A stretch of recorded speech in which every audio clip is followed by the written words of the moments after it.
അപകടത്തിൽപ്പെട്ട് ചികിത്സയിൽ കഴിഞ്ഞിരുന്ന കരുവന്നൂർ ബാങ്കിലെ നിക്ഷേപകൻ ഇരിങ്ങാലക്കുട സ്വദേശി പൗലോസിന്റെ വീട്ടിൽ സന്ദർശനം നടത്തി കേന്ദ്രമന്ത്രി സുരേഷ് ഗോപി.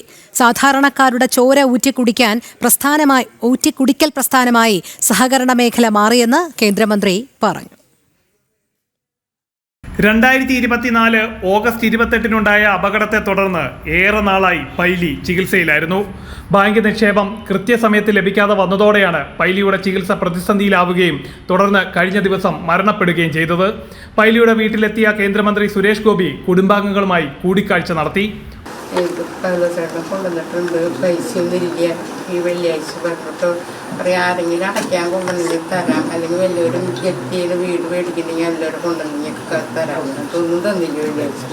കരുവന്നൂർ ബാങ്കിൽ നിക്ഷേപം നടത്തിയ തങ്ങളെ ബാങ്ക് വഞ്ചിച്ചുവെന്ന് പൈലിയുടെ ഭാര്യ വെറോണിക്ക കേന്ദ്രമന്ത്രിയോട് പറഞ്ഞു. സാധാരണക്കാർ കരുതൽ നിക്ഷേപമായിട്ടാണ് സഹകരണ ബാങ്കുകളിൽ പണം നിക്ഷേപിക്കുന്നത്. ആ പണം തിരിച്ചു നൽകാത്തത് അധമ പ്രവർത്തനമാണെന്ന് കേന്ദ്രമന്ത്രി സുരേഷ് ഗോപി പറഞ്ഞു. പൗലോസേട്ടൻ്റെ കുടുംബവും ബന്ധുക്കളുമായിട്ട് ഞാൻ സംസാരിച്ചു. ഞാൻ മനസ്സിലാക്കുന്നത് ഇത് കുറച്ച് വർഷങ്ങളായിട്ട് നടക്കുന്ന ഒരു കോഓപ്പറേറ്റീവ് ബാങ്ക് അധമ പ്രവർത്തനമാണ്.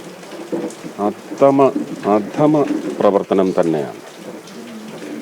കാരണം തീർച്ചയായിട്ടും പണം അവിടെ ഡെപ്പോസിറ്റ് ചെയ്ത് പറയുന്ന ഒരാൾ പറയുന്ന സത്യമാണ് കഥ. അത് കഥയല്ല, അത് സത്യം തന്നെയാണ്. അപ്പോൾ അത് നമുക്ക് വിശ്വസിച്ചേ പറ്റൂ. ആ സത്യത്തിന് വേണ്ടി രാഷ്ട്രീയം മറന്ന് തന്നെ എല്ലാവരും നിലകൊള്ളേണ്ടതുണ്ട്. കരുവന്നൂർ ബാങ്കിന്റെ കണ്ണിച്ചോരയില്ലാത്ത നടപടിക്കെതിരെ പൊരുതാൻ BJP ജില്ലാ അധ്യക്ഷന്മാർക്ക് കേന്ദ്രമന്ത്രി നിർദ്ദേശം നൽകി. BJP തൃശൂർ സൗത്ത് ജില്ലാ പ്രസിഡന്റ് AR ശ്രീകുമാർ, സംസ്ഥാന സെക്രട്ടറി A നാഗേഷ്, ഇരിങ്ങാലക്കുട നിയോജക മണ്ഡലം പ്രസിഡന്റ് ആർച്ച അനീഷ് കുമാർ എന്നിവർ കേന്ദ്രമന്ത്രിക്കൊപ്പം ഉണ്ടായിരുന്നു. ജനം, തൃശൂർ.